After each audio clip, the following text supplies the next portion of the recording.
Organ donation is a topic that is very well known, but not everyone feels the same about it. There are countless number of myths that go into being an organ donor, but there are also facts that prove these myths wrong. Being an organ donor can save many different lives once you are already dead, and there are thousands of people on a waiting list to receive organs so they can survive and live their life. Being an organ donor has so many different benefits that are all positive. Once you turn 16 and get an ID, you have the choice yourself to choose if you want to be an organ donor. By being an organ donor, you can save and improve up to 50 lives and help people recover from trauma, bone damage, vision loss, and many other problems. Some diseases of the kidney, heart, lung, pancreas, and liver are found in certain racial and ethnic minority populations, meaning they have a high need for transplants, and matching these certain blood types are more rampant in these minorities, which makes the need for donors very high. My brother was born with a renal insufficiency due to being born with only 20% of one kidney. Since he was born, my family knew that he would need a transplant in order to survive when he hit puberty.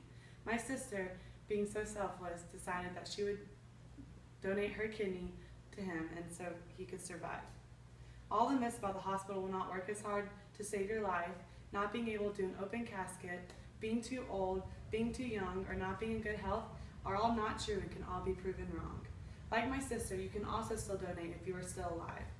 There are many different requirements for being an organ donor, but not as many as one would think. By deciding to be a donor, you can give someone the gift of hope of surviving.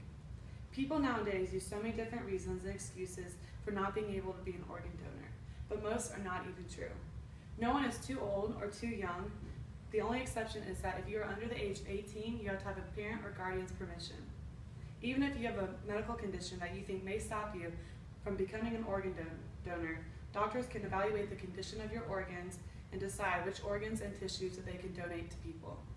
The only people who cannot be an organ donor are people with HIV, severe brain cancer, or severe current infections. The amount of lives that are saved from just being an organ donor are insane, but the number of people on these waiting lists that are waiting to receive an organ are even worse. Only you can make the statistics of saving people's lives go up. Every 10 minutes, another person has been added to this waiting list of needing an organ in order to survive. An average of 79 people a day receive organ transplants, but also an average of 18 people die from not receiving the organs they need. In 2012, 28,051 people received organ transplants of ages 1 to 65 years old. In the US today, over 100 million people are signed up to be organ donors. To be an organ donor takes a special kind of person, but I believe that no one has an excuse not to be. Every day, many people are dying from just needing an organ and not receiving one. I know thinking about yourself dying can be hard, but imagine all the lives you could save if you became an organ donor today. Thank you.